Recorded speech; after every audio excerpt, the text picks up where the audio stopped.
Qué bueno volver otra vez aquí. Me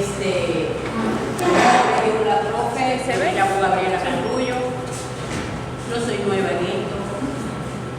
Jubilada de aquí de la facultad desde el 2016, he seguido colaborando desde entonces hasta el día de hoy, de la cátedra de microbiología inicialmente.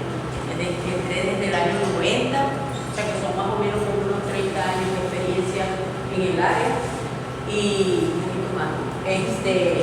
Después que el cambio curricular que hubo con biología, bacteriología, todo ese proceso lo vivimos nosotros. Así que si no me han visto por aquí, no es porque no existía antes, no es porque sea nueva, sino porque estaba también en otras cosas. Pero siempre hemos estado en contacto con la gente del posgrado. Bueno, ahí estamos a la orden. El tema de hoy es un tema bien importante y muy actual. A pesar de que los antibióticos fueron descubiertos desde los años 20, todavía hoy en día sigue siendo un tema importante. Fue crucial para el avance en la medicina, no solamente medicina veterinaria, sino medicina humana. Y en este caso, bueno, los antibióticos han sido los grandes salvadores de vida en la humanidad, porque son esas sustancias que nos permiten tratar infecciones. ¿Okay? Entonces, la idea de hoy es conocer de forma general, porque hay mucho detalle, mucha información, toda la parte molecular ha sido muy bien estudiada, muy extensa en los distintos antibióticos y los mecanismos de resistencia que se han detectado. Pero vamos a hacer un barrio general para que ustedes se lleven una idea de lo que es el mundo de los antibióticos, cuáles son los que se utilizan en medicina veterinaria generalmente, cuáles son los organismos que rigen, organismos internacionales, ¿no? Me refiero a instituciones internacionales que rigen todo lo que es salud animal. Entonces, empezando con esto puedo avanzar, ¿verdad? Sí, a la flechita. Sí, pero... La flechita de abajo. A ver. Ajá, sí. Ah, la de abajo. Ok, perfecto. Entonces vamos a comenzar por ubicar a los antibióticos. Se encuentran dentro del grupo denominado antimicrobiano. Ya por el mismo nombre ya ustedes pueden saber a qué se refiere. Antimicrobios. ¿Okay? Entonces son todos esos agentes químicos que se utilizan para matar o inhibir el crecimiento de los microorganismos.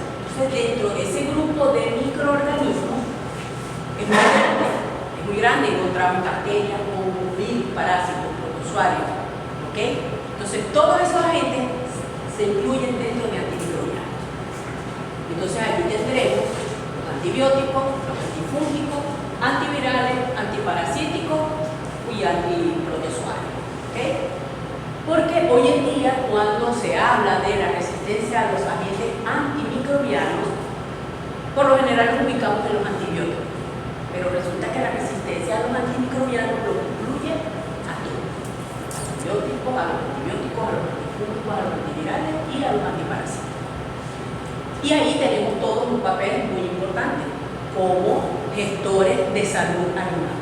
Recuerden lo que decía Louis Pasteur. Si no lo conocían, pues Louis Pasteur decía que la salud de la humanidad dependía de la salud. ¿Okay? Entonces, así tenemos que entender que hay una especificidad de acción de esos antimicrobianos. De tal manera que para las bacterias serán los antibióticos, específicamente los que tienen ese efecto antimicrobiano. Para los hongos serán los antifúngicos, antivirales para los virus, para los parásitos, pues los antiparasíticos. Esto es importante tenerlo claro porque, sobre todo cuando la pandemia del COVID, ¿se acuerdan que hubo hasta aquí vendían en las farmacias con acitromicina? Y todo el mundo tomó acitromicina. Pero COVID, SARS-CoV-2 es un virus. El antibiótico no estaba haciendo nada de eso. Se podía prescribir antibióticos si eventualmente se desarrollaba una infección secundaria. En todo caso, ¿qué pasó? Que la gente se lo empezó a tomar, no solamente citromicina, sino que también tomó ivermectina, que es un antiparasita. Entonces, allí estábamos ejerciendo una cierta presión selectiva porque se desconoce se desconoce esto o no sé, o la gente se le olvida que alguna vez estudió esto y se le olvida esta especificidad de acción de los agentes antimicrobianos. Entonces eso hay que tenerlo presente. De tal manera que por definición, antibióticos específicamente son sustancias químicas producidas por microorganismos que inhiben el crecimiento de otros microorganismos. Esa es la definición básica, ¿ok? Y fue lo que permitió descubrir el antibiótico. El descubrimiento de los antibióticos fue, como quien dice, por serendipia, fue algo de casualidad, pero que el investigador que estaba en eso, el científico que estaba en eso, Alexander Fleming, fue capaz de observar. Es lo importante de esos hallazgos por casualidad, porque hoy en día dicen, no, si eso lo encontraron por casualidad, como que si no tiene valor. El valor viene de tener la capacidad de observación y poder ver que ahí está pasando algo diferente y poder estudiarlo y entonces entender qué es lo que está pasando. Entonces fíjense que en esta placa es una placa como un medio de cultivo para el crecimiento de bacterias y se contaminó con un hongo. Se contaminó con el hongo y que se observó que alrededor del hongo no había bacterias, no había crecimiento. Entonces este hongo estaba produciendo algo que estaba impidiendo que esa bacteria creciera. La mayoría, todos esos antibióticos son producidos por diferentes tipos de microorganismos con algunas modificaciones que ya vamos a ver.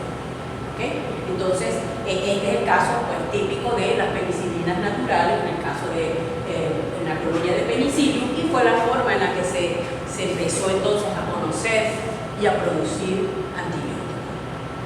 Por supuesto, después de este hallazgo, hasta que se comenzó a producir comercialmente, pasó un tiempo, pero se descubrió. Y eso fue un gran salto en avance en cuanto a salud humana y salud animal. Entonces, aparte de esos antibióticos naturales, tenemos los antibióticos semisintéticos y también los antibióticos sintéticos. Los antibióticos semisintéticos, por lo general, en este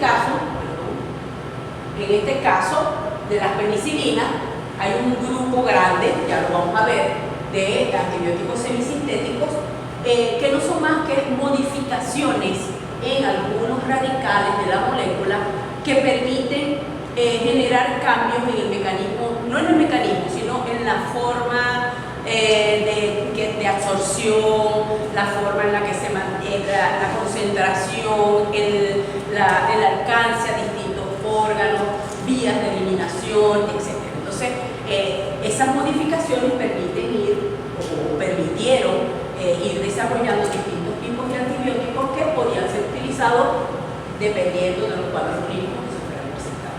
¿Okay? Igual, entonces tenemos acá los antibióticos sintéticos, son ya elaborados en el laboratorio, son moléculas elaboradas en el laboratorio, normalmente son análogos a metabolitos, es decir, son moléculas muy similares a moléculas que utiliza la bacteria para algún proceso metabólico necesario para su desarrollo. ¿Okay? Entonces, con esta inclusión de antibióticos semisintéticos y sintéticos, podemos completar esa definición de antibiótico como una sustancia producida por un microorganismo total o parcialmente por síntesis química que en bajas concentraciones, importante, inhibe el crecimiento de otros microorganismos. ¿Okay? Obviamente, los sintéticos son todos a nivel de laboratorio. Microorganismos productores de antibióticos son muchos. Aquí hay alguna lista, entre hongos y bacterias. Hay una gran cantidad de antibióticos bueno, ahora ahí hay unas listas, unas tablas que yo les traje donde aparece cada uno de los antibióticos que producen. Pero, por ejemplo, Streptomyces clavuligerenus. Ajá. Allí, ¿qué les suena? ¿A qué antibiótico les suena? ¿Y qué más? Streptomicina. No tienen streptomicina. ¿Ok? Penicillium, ni modo. Penicilina. ¿Ok? Entonces, y cefalosporina, ya ustedes conocen antibióticos porque son parte de nuestra vida. ¿Ok? Ya es que ustedes conocen. Y hoy, bueno, esperemos que salgan conociendo mucho. De tal manera que la importancia importancia es que hay microorganismos que pueden ser capaces de producir estos antibióticos. ¿Por qué? ¿Por qué creen ustedes que se producen esos antibióticos? Un microorganismo, ¿por qué creen ustedes que produce esa sustancia y la elimina al exterior y inhibe otros microorganismos? Para competir con otros. Competencia. Entonces, los antibióticos han existido desde que existen los microorganismos, solo que los humanos los descubrieron en 1928. ¿Sí? A lo mejor antes se usaban de otra forma y no se daban ni cuenta, ¿no? Con fermentos y qué sé yo, no sé, los egipcios. Pero es importante porque son subproductos metabólicos de las bacterias. Entonces, dependiendo del metabolismo de cada bacteria, va a haber un subproducto distinto y por eso tenemos distintas sustancias antibióticas producidas por distintos microorganismos que van a tener efecto sobre distintos microorganismos, porque no todos los antibióticos van a tener efecto sobre todas las bacterias. ¿Okay?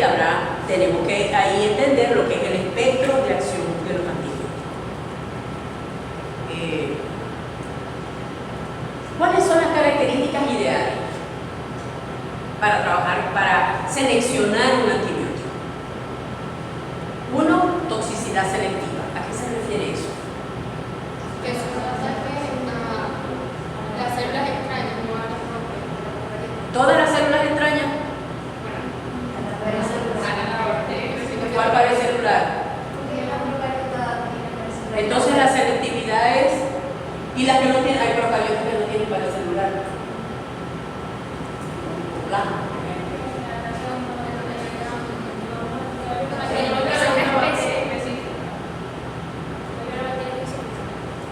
Esto está relacionado con probablemente también baja, bueno, sí, esa toxicidad selectiva que afecte las células bacterianas, pero no las células eucariotas del macroorganismo, del individuo. ¿Okay? Porque, por ejemplo, una diferencia en un antibiótico, salvando la distancia que hay en eso, ¿no? Y un quimioterápico. Cuando se aplica un quimioterápico, el quimioterápico no es selectivo para células cancerosas solamente, en el caso de quimioterapia para cáncer, sino que destruye las cancerosas y eso es no selectivo. Los antibióticos tienen su efecto, deberían tener todos un efecto específico contra las bacterias. Por eso, de tantas sustancias que pueden existir en la vida que puedan tener efecto antibiótico, no todas se pueden utilizar, porque no todas tienen esa capacidad de ser de toxicidad selectiva. Entonces hay como condiciones para poder tener a la mano un antibiótico que pueda ponerse en uso para uso terapéutico, ¿no? Obviamente se busca que sea más un efecto bactericida que bacteriostático. Sin embargo, hay importantes bacteriostáticos como la tetracyclina, como la fluorocol, que son muy utilizados, son muy efectivos y tienen un amplio espectro de acción. ¿Okay? El hecho de que sea bacteriostático no quiere decir que sea malo, ¿okay? Sino que, obviamente, que buscamos que mate la bacteria. El bacteriostático lo que va a hacer es detener el crecimiento. Este es un punto importante, que los microorganismos susceptibles no se vuelvan genética o fenotípicamente resistentes. ¿Qué ha pasado históricamente?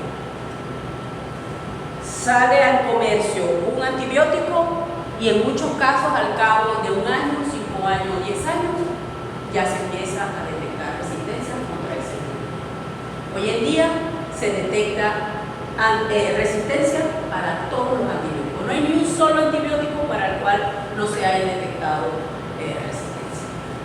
Porque hemos venido trabajando, la humanidad, con los mismos antibióticos, con modificaciones de los antibióticos originales, por decirlo así, o modificaciones de las moléculas que ya existían. Y las bacterias, acuérdense que el metabolismo de las bacterias es muy acelerado y además se reproducen en 20 minutos, una bacteria de crecimiento rápido, 20 minutos, media hora, ¿okay? Ahí da mucho chance para generar mutaciones, cambios. Y además que tenemos también la condición de la transferencia de material genético. Sin embargo, bacterias de crecimiento lento, como Mycobacterium, agentes Mycobacterium tuberculosis, Mycobacterium avium, que son los agentes etiológicos de la tuberculosis, que tienen crecimiento lento, también desarrollan resistencia contra los antimicrobianos. Ahí intervienen otros factores, ¿ok? Porque, por ejemplo, para la tuberculosis los tratamientos son muy prolongados, continuos. Entonces eso da un chance allí como para ir seleccionando ese microorganismo resistente. Entonces este es un punto clave, es un punto importante y un punto que no se ha logrado. ¿Ok? Que no provoque alergia o efectos colaterales. Ya saben, ustedes si van a una emergencia o necesitan poner un antibiótico, le preguntan, ¿es alérgico a un antibiótico? ¿Es alérgico a la penicilina? ¿Okay? Mantenerse activo en presencia de plasma, líquidos orgánicos y exudados, obviamente. ¿Okay?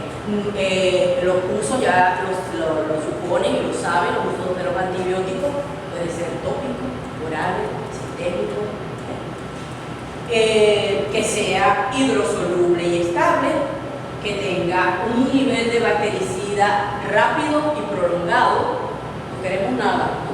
Y que sea de amplio espectro. Eso sería lo ideal, pero no todos cumplen. Yo creo que no hay ninguno que cumpla con todas las características, porque ya empezando por aquí, ya perdimos una. ¿Ok? Entonces, esas serían las características ideales. Eso es lo que se busca cuando se está en los laboratorios que están tratando de encontrar nuevas moléculas, hacer modificaciones. Eso es lo que se busca, el ideal. Y sobre todo, pues que no tenga efectos colaterales adversos, que no sea un alergeno muy fuerte y que sea selectivo contra bacterias las que desean, ¿no? Bien, la clasificación de los antibióticos. Hay una clasificación que es por la composición química, ¿sí? Pero hoy día lo que más se considera son las clases de antibióticos, justamente orientado también a la identificación, clasificación que tiene la Organización Mundial de la Salud, la Organización Mundial de Sanidad Animal, para identificar los antibióticos que son de importancia. De hecho, lo clasifican como de importancia crítica, de importancia elevada y importante. O sea, todos son importantes, pero uno más importante que otro. Y esa importancia se le da la resistencia que se va detectando. Entonces,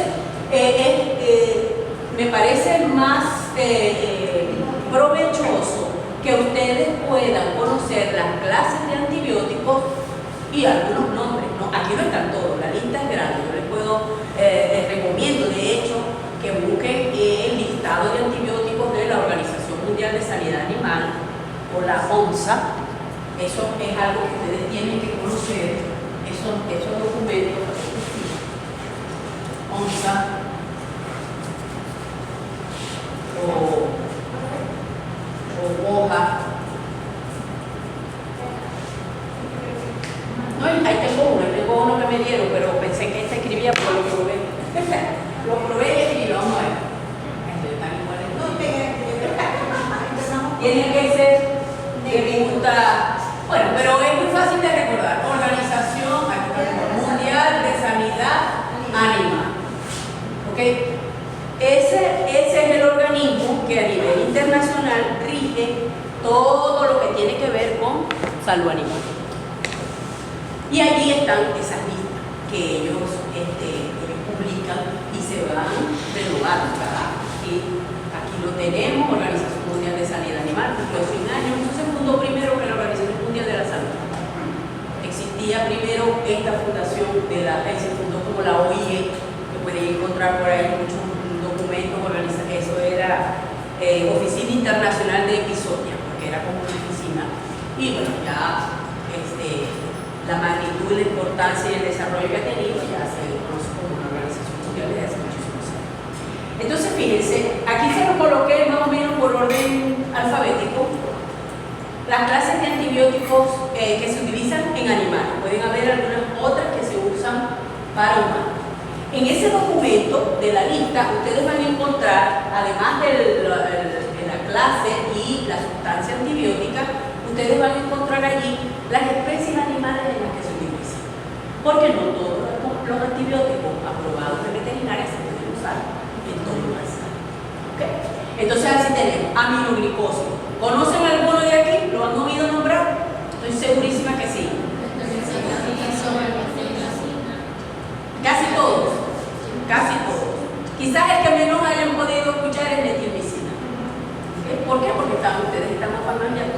familiarizados con los de uso humano. Anfenicoles, bueno, aquí lo tenemos. Clorafenicol, ese lo han escuchado segurísimo. Las azamicinas, rifamicina y rifaximirina, esto se usa en combinaciones más que todo para tuberculosis, condición nacida y otras combinaciones.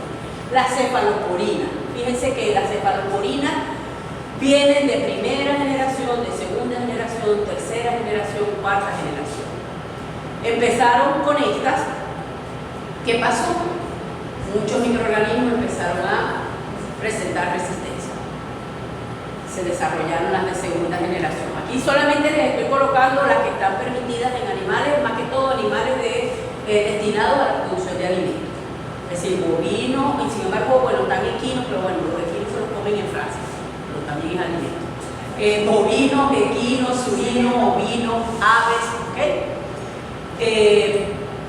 Luego, igual, sigue apareciendo la resistencia y se sigue entonces produciendo antibióticos cada vez más potentes y que puedan evadir los mecanismos de resistencia que están desarrollando las bacterias.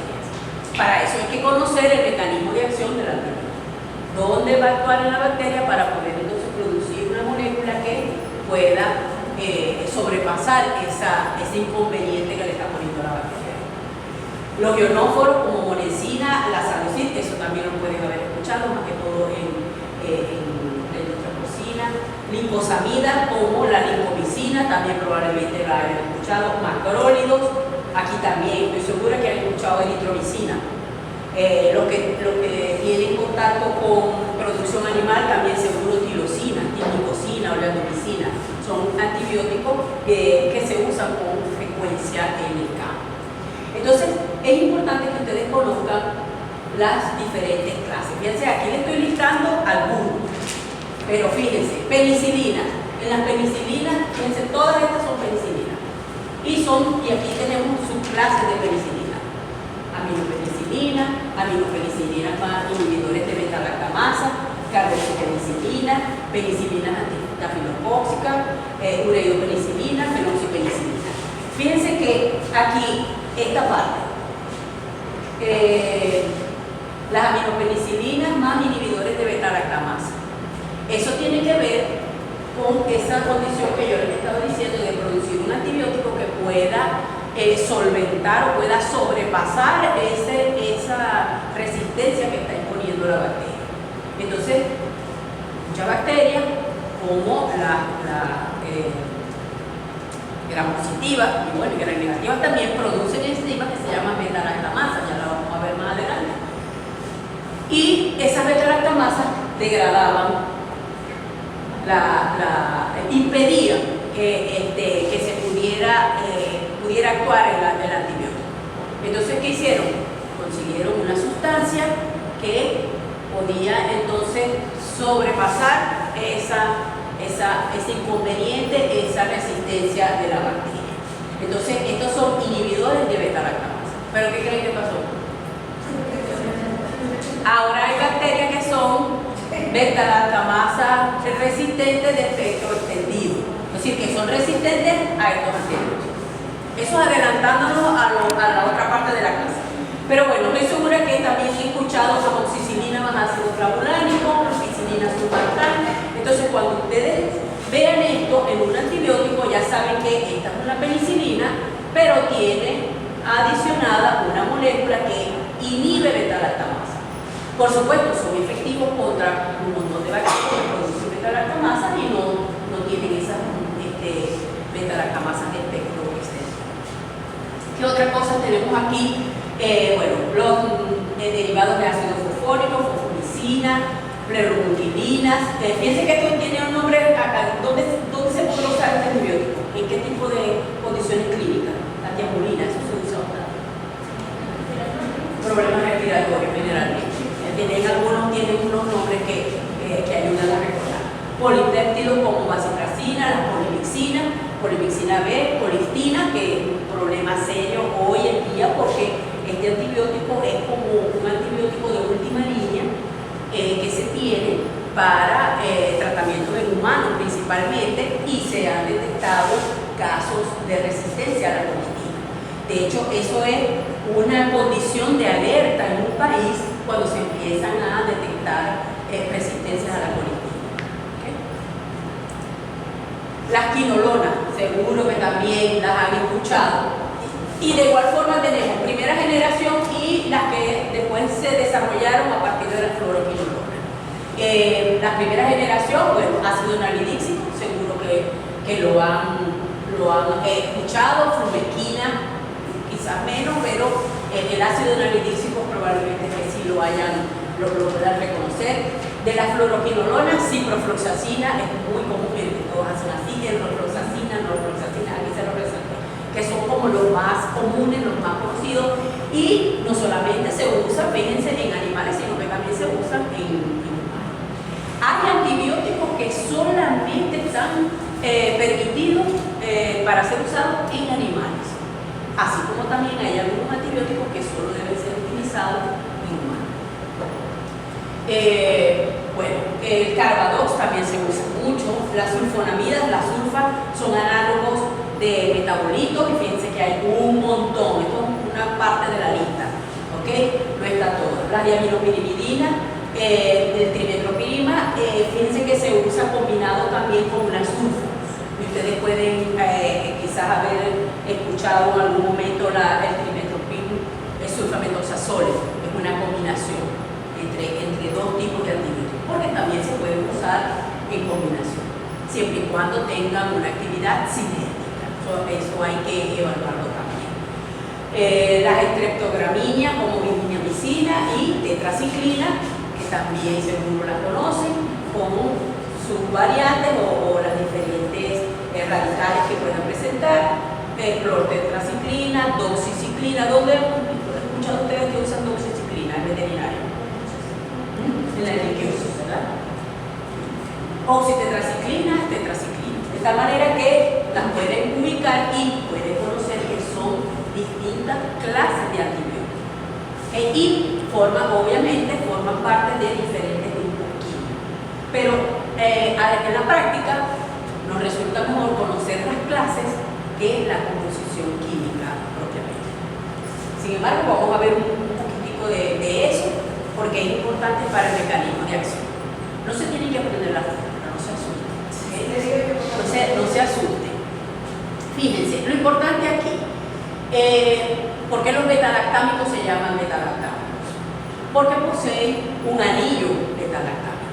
¿Okay? Entonces, fíjense que básicamente todos tienen la misma estructura con modificaciones en sus radicales. Así tenemos las penicilinas naturales y semisintéticas. Aquí tenemos meticilina, oxacilina, ampicilina, carmenicilina. Es el mismo antibiótico, la misma molécula base, pero va cambiando. Todas tienen el anillo beta-lactamo. Cuando hablamos de beta-lactamasas, que son enzimas, ¿verdad? Van a actuar a nivel del anillo beta-lactamo.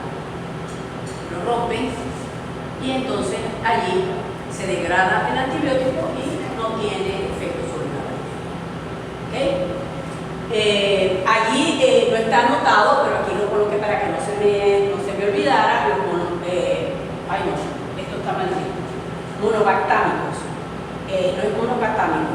Lo que pasa es que a veces las computadoras se hacen monobactámicos, carbapenémicos, y bueno, y las cefaloporinas también son beta-lactámicos. Porque allá en el cuadro las tenemos como clase, pero químicamente son beta-lactámicos. Por ejemplo, los carbapenémicos son antibióticos de espectro extendido, es decir, que eran capaces de resistir la acción de esas beta-lactamasas de espectro extendido. Pero, como les decía, ya hay cepas que se han diseminado mundialmente que son resistentes también a estas combinaciones que se conocen como OBLE, que ya lo vamos a ver, OBLE, ya eso lo vamos a ver más adelante, que son las... Yo igual me voy adelantando para ir combinando las dos cosas. ¿Ok? Beta-lactamasa, a veces lo encuentran así, como plural. Ok, otra cosa aquí, los aminoglicósidos. Amino tiene un grupo amino y un azúcar. Esa es la molécula, ¿ok? Entonces aquí tenemos el grupo amino y justamente ahí en esos grupos es que pueden actuar las enzimas que van a inhibir ese antibiótico. ¿Okay? En este caso, N-acetiltransferasa. Y en este grupo, bueno, ya lo vimos, en los aminoglicósidos, calamicina, estresodihidroneo, endamicina, nicasina, tropicina, nitromicina. Entonces tenemos aquí el azúcar y el grupo amino. ¿Okay? Entonces, por eso se llama aminoglicósidos. Macrólido, macro, una molécula grande, un anillo macrólido. Ahí tenemos, fíjense, la nitromicina, la nitromicina, lo que ya nombramos anteriormente, que se lo volvía a escribir. Las variaciones en ellos cambian algunos radicales. ¿Okay? Entonces allí se modifica entonces algunas de las propiedades que pueda tener el antibiótico. Tetraciclina, tetra, de 4. ¿Okay? Entonces aquí son 4 anillos y hay 4 sitios de radicales que pueden ser modificados. Dependiendo de la modificación que se tenga allí, entonces vamos a tener un antibiótico diferente con propiedades ligeramente distintas. Entonces así tenemos, esto lo que indica aquí son las modificaciones en cada uno de los radicales y el antibiótico que se obtiene. Tetraciclina, clortetraciclina, oxitetraciclina. En este caso, ¿okay? Entonces esos son los 4 anillos de la tetraciclina. Las quinolonas, fíjense que hay un montón de quinolonas también. Esta es la, por decirlo, la de primera generación, y luego la fluoroquinolona, que fíjense que lo que es la misma estructura, solo que contiene. Entonces allí eso facilita o promueve otras propiedades en cuanto a alcanzar mantener una concentración, difusión en el organismo, etcétera, etcétera. Y aquí fíjense que, si ven, todas tienen la misma estructura, pero con algunas modificaciones.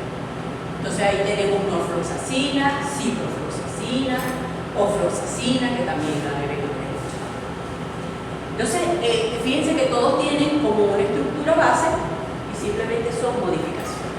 Actualmente, moléculas nuevas, distintas a estas, son muy pocas. ¿Okay? Muy pocas, sobre todo las que se pueden introducir en el mercado.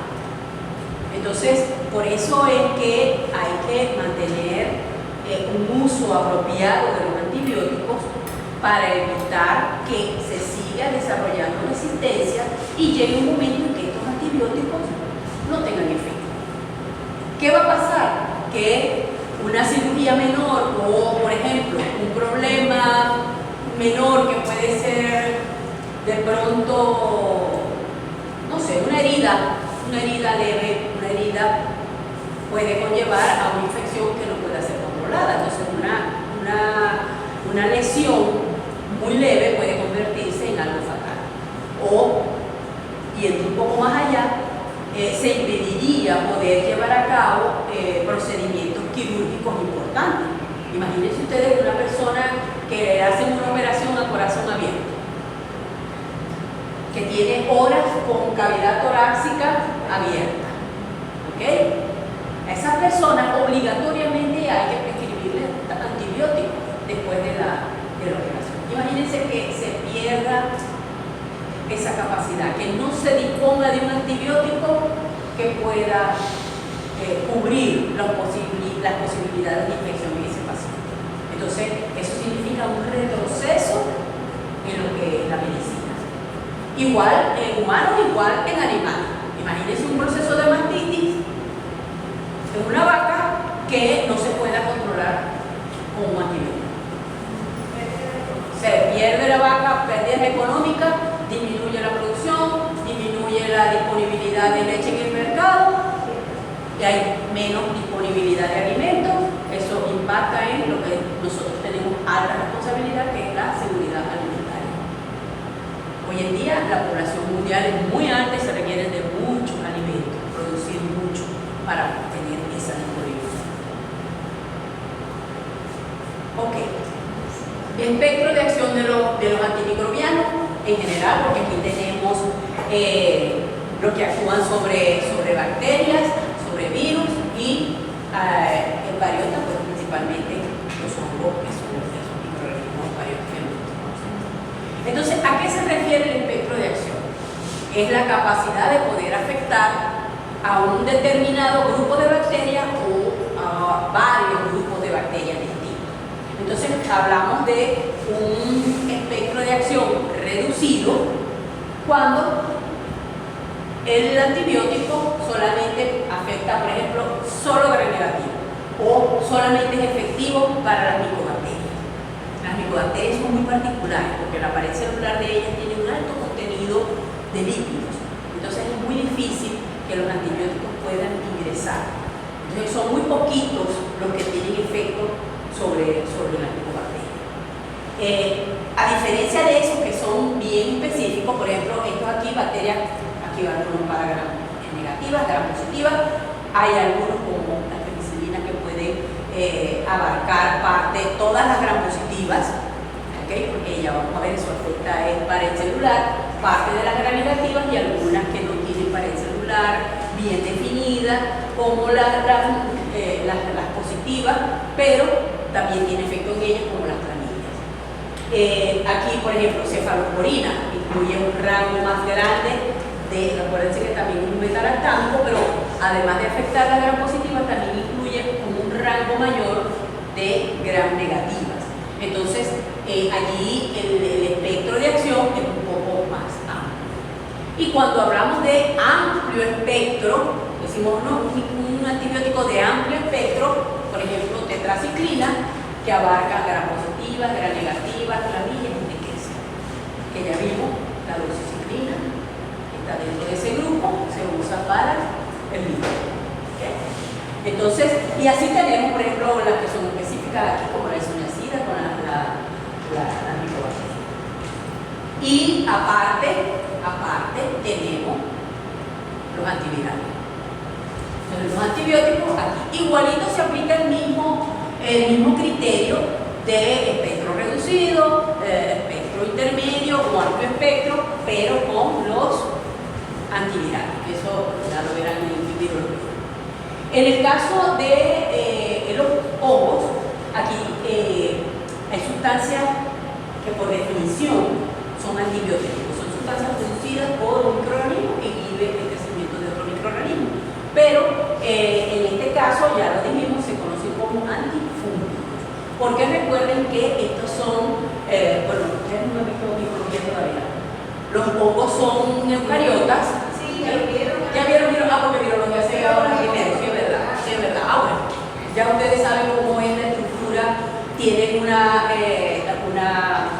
membrana importante, ¿ok? Y son eucariotas y tienen también pared celular, pero una pared celular diferente a la que tienen las bacterias, tienen pequeños cambios. Entonces, por eso, por ejemplo, las penicilinas no le van a afectar nunca. ¿Ok? Bien, mecanismo de acción de la mayoría de los antibióticos. Fíjense, bueno, aquí dice quimioterápico, antimicrobiano, pero no olvídense de eso, no se me olvidó quitar realmente. La gran mayoría de los antibióticos van a tener una acción a nivel de síntesis proteica. Fíjense, todos estos afectan síntesis proteica. ¿Sí? Hay un grupo importante que afecta pared celular, otros que tienen acción directa sobre el ADN bacteriano. Como les mencionaba, hay algunos que son análogos a metabolitos y van entonces a interferir con algunas vías metabólicas importantes para la vida de la bacteria, y otras que afectan directamente la permeabilidad de la membrana. Pero en su mayoría, fíjense que síntesis de proteínas tenemos aquí eritromicina, cloranfenicol, clindamicina, nimbomicina, tetraciclina, estreptomicina, pectinomicina, gentamicina, canamicina, o sea, muchos de los que hemos nombrado. La mayoría están allí ligados al insecto. Entonces, comenzando por los que afectan la pared celular, recuerden que hay síntesis de pared celular cuando las bacterias se están dividiendo por fisión binaria. Se van separando y se va sintetizando la pared hasta que se forma nuevamente. Eso es importante. Durante un proceso infeccioso, obviamente las bacterias se están multiplicando todo el tiempo y hay síntesis constante de pared celular. ¿Qué pasa? Cuando se están formando, acuérdense que la pared celular es una malla grande de cadenas intercaladas de N-acetilglucosamina, N-acetilmurámico, conocido también como ureína, que forma una malla a través de enlaces peptídicos. Son péptidos, se forman cadenas peptídicas y enlaces interpeptídicos. Eso es lo que le permite o le confiere rigidez a la pared. Y puede entonces mantener o retener la presión interna que hay en la bacteria. Una bacteria gram positiva, imagínense ustedes esta pared que está aquí de bloques. ¿Okay? Cada ladrillo, uno es N-acetilglucosamina, N-acetilmurámico, N-acetilglucosamina, N-acetilmurámico. Si nosotros no le colocamos cemento a eso, se cae fácilmente, ¿verdad? En este caso, los enlaces peptídicos, los péptidos y los enlaces interpeptídicos van a ser el cemento que le da la rigidez y la resistencia a esa pared. Internamente en la célula se encuentra una presión muy alta, la comparan con la presión interna de un neumático, de un caucho, muy alta, de tal manera que si se rompen estos enlaces o se impide su formación, no tenemos esa rigidez. ¿Qué pasa con la célula? ¿Qué pasa? ¿Se acuerdan del proceso de óxido? Entonces hay una lisis celular.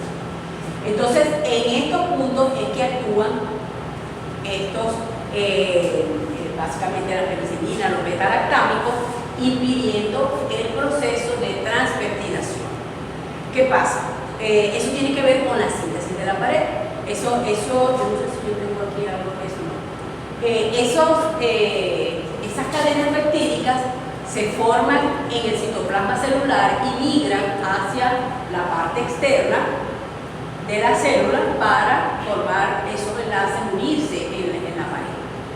Entonces se impide ese proceso de transpeptidación y se corta aquí ese proceso, no hay esos puentes interpeptídicos y la bacteria, entonces el antibiótico destruye la bacteria. Acuérdense que esos enlaces interpeptídicos pueden variar. Por ejemplo, en estafilococo se encuentran 5 glicinas, una pentaglicina, porque son 5 glicinas allí. En Escherichia coli también hay enlaces interpeptídicos, pero no tiene esos puentes de glicina. Esos puentes de glicina, 5 glicinas allí intercaladas, le dan más resistencia a estafilococo. Y por eso la acción también de las penicilinas tiene un mayor efecto en gram positivo como estafilococo que en un gram negativo como Escherichia coli. Ok, fíjense, es algo así. Esto es más gráfico. En esta porción de la pared celular de la bacteria, aquí tenemos el beta-lactámico, su anillo beta-lactámico, se intercala, impide la transpeptidación y va a impedir que se formen estos enlaces. Al impedir que se formen esos enlaces, se suelta, fíjense, queda la pared sin esos entrecruzamientos de péptidos y muere la bacteria. No se puede mantener por la inhalación. Bueno, estos eran los cuadros que les decía. Esto es muy viejo, pero aquí les incorporé algunas cositas nuevas, sigue vigente. ¿Okay? Antibióticos que afectan la pared, vancomicina, ciclosamina, fosfomicina, penicilina, vancomicina, cefalosporina, carbapenemida. Y aquí tienen la fuente, si el microorganismo que lo produce, y el rango de acción o el espectro de acción. Eso se los dejo para que ustedes lo revisen porque no pueden encontrar en eso.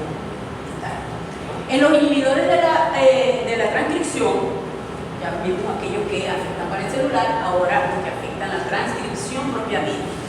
Igualmente van a afectar a la final síntesis proteica, pero acuérdense que para la síntesis proteica se debe pasar por el paso de transcripción y luego traducción. ¿Okay? Entonces, en este caso aquí, para los inhibidores de la transcripción, puede haber inhibición de la ARN polimerasa, interferencia de la ARN polimerasa y bloqueo. Esto, esta unión, cuando se activa un gen, ¿okay? Cuando se va a expresar un gen, las cadenas de ADN se separan, ¿okay? Y la polimerasa, la ARN polimerasa, se une en un punto específico, que es el punto de inicio de la transcripción, por la subunidad sí, que lo tenemos acá. Ese es el punto de unión. El resto de la estructura es la parte activa, la que va a permitir la incorporación de los nucleótidos para hacer entonces la transcripción y generar los ARN mensajeros, ¿okay? Que son los que después van a servir, van a llevar el código genético para ser traducido a proteínas. Entonces hay en algunos casos que impide que se una, ¿okay? La subunidad beta, que es la parte activa, para comenzar a hacer el proceso de transcripción. Y otros que van a impedir incluso la unión correcta de ese factor o esa subunidad. En todo caso, a la final van también a impedir que se sinteticen proteínas porque no se van a producir los mensajeros necesarios. No se producen los mensajeros necesarios que la bacteria requiere para todo el proceso metabólico, entonces la bacteria, ¿okay? Muchos de estos pueden ser bacteriostáticos, ¿okay? Porque no hay muerte inmediata, sino que hay detención del metabolismo y entonces eventualmente pues sí se produce ya la destrucción celular. Acuérdense además que un proceso infeccioso en un individuo está la parada del sistema inmunitario también actuando. Entonces, al no aumentar el crecimiento de la población de bacterias, hay más oportunidad también que el organismo pueda destruir ese microorganismo grave. ¿Se acuerdan de esto, de la traducción? ¿Sí se acuerdan? Para no entrar en esos detalles, lo importante aquí es recordar que, acuérdense que en las bacterias no hay mitocondria, no hay organelos citoplasmáticos, hay ribosomas. La energía se produce a nivel de la membrana citoplasmática bacteriana. ¿Okay? Y en esa bacteria está dentro del interior, se encuentra el cromosoma y pueden tener moléculas plasmídicas, otros fragmentos de ADN que puede contener dentro de todo lo que es su material genético. Es importante recordar aquí que esos ribosomas están constituidos por dos subunidades que en función del coeficiente de sedimentación se dividen en una fracción grande, 50S, y una fracción pequeña, ¿de cuánto? De 30S. Entonces, ese ribosoma es el que va a permitir entonces que ahí se ancle el ARN mensajero en condiciones normales y sea traducida en código y se vayan entonces generando las cadenas polipeptídicas que darán origen a las proteínas. Es importante recordar que en este ribosoma y en este proceso hay tres sitios importantes. Uno que se denomina un sitio aceptor, que es el sitio aceptor del ARN de transferencia con el aminoácido, es decir, el ARN de transferencia que lleva cargado el aminoácido que se necesita. ¿Okay? Una fase o un sitio de peptidación, que es donde se forma el enlace interpeptídico entre un aminoácido y otro para ir formando la cadena, y un puesto o un sitio de salida. Estos sitios se pueden ver afectados por diferentes tipos de antibióticos y van a alterar todo el proceso de traducción de diferentes maneras. Entonces lo mismo aquí, recordando el sitio A, sitio B y sitio B. ¿Okay? En español sería S, recuerden entonces que una vez que se ancla aquí la peptidiltransferasa permite la formación de los enlaces interpeptídicos y de esa forma se va formando la cadena. El ARN de transferencia, una vez que descarga su aminoácido, sale y se vuelve a cargar. Entonces son reciclables los ARN de transferencia. Ok, entonces fíjense, estos antibióticos que actúan a este nivel son inhibidores de síntesis y ensamblaje de proteínas. Los dos. Inhibidores de la traducción bien pueden actuar en una unidad 30S o en la unidad 50S. Y en el caso de los ensamblajes de proteínas, son más que todo los antifúngicos que actúan a nivel de tumulinas, que eso es en eucariotas. No sé si lo vieron cuando vieron micología, no sé si les da tiempo, porque en verdad es poco tiempo para eso. Nosotros nos vamos a centrar en esta parte de acá, que es donde mayormente actúan las bacterias. Entonces tenemos inhibidores de la traducción en 30S, que impiden la unión del ARN mensajero, propiamente el mensajero en el ribosoma, ¿okay? Lo que dificultan el movimiento del ARN mensajero, porque eso es como una cremallera, como un sistema continuo, donde va moviéndose en ese ribosoma que está sirviendo como de anclaje para poder llevar a cabo todo el proceso. Y otro, los bloqueos del sitio aceptor del aminoácido, es decir, el sitio A, el sitio A. Y los inhibidores a nivel de la subunidad 50S, que van a impedir entonces la actividad de la peptidiltransferasa y también el movimiento de translocación y salida, la movilización de esos ARN de transferencia. Entonces, fíjense, los aminoglicósidos. Acá se grafica, pues, en verde, en este caso, la región 50S y la región 30S. Los aminoglicósidos van a actuar a nivel de la subunidad 30S. Estos son, miren, unos gráficos muy viejitos, pero están hechos como a mano, de un libro muy viejito, pero son muy buenos. Son muy buenos y dicen lo que tienen que ser. Solo que estos están un poco más estéticos. ¿Qué va a pasar? Cuando se ubica el antibiótico, aquí donde dice antibiótico, tenemos los aminoglicósidos, van a provocar una mala lectura del mensajero y van a provocar una movilización o terminación de la translocación prematuramente. Entonces eso impide que se lea correctamente el ARN mensajero y por lo tanto no se sintetiza la proteína que se tiene que sintetizar. ¿Okay? Ahí entran todos los aminoglicósidos. Entonces aquí tenemos esta subunidad 50, aquí en la 30, que es donde se ancla el ARN mensajero, allí es donde va a tener la actividad los aminoglicósidos. Esto lo que acá describe es el proceso propiamente de la transcripción.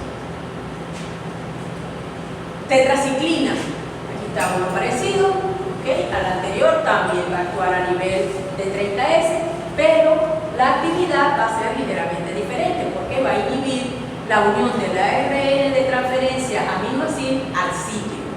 Es como que si fíjense aquí, se coloca sobre el ARN mensajero y el ARN de transferencia no encuentra el sitio de unión. Entonces, allí la bacteria no puede llevar a cabo la síntesis.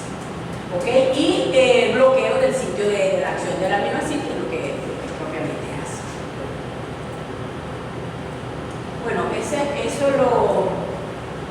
aquí lo tienen igual. Esto correspondería al sitio de aceptación y peptidación y la cadenita nacida. Ahí puede haber comenzado el proceso, ¿okay? De síntesis de proteína, pero luego se interrumpe y probablemente entonces no se produzca la proteína suficiente que necesita la bacteria para poder continuar con su proceso vital. Macrólidos, fíjense. ¿Recuerdan? La molécula grandota. Ya aquí estos van a tener un efecto a nivel de la subunidad 50S. La subunidad real.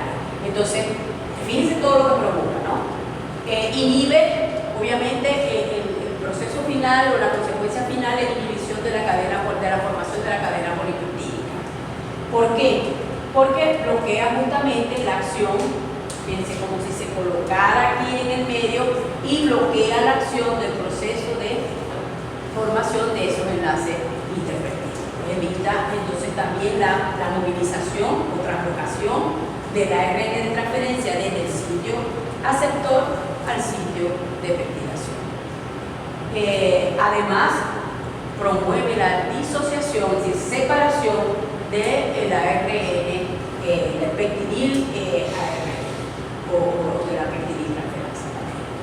En todo caso, todo esto va a interrumpir la elongación de la cadena y evita, adicionalmente, también se han descrito actividades en las que interfiere con el ensamblaje de las dos unidades del ribosoma, ubicándose a este nivel.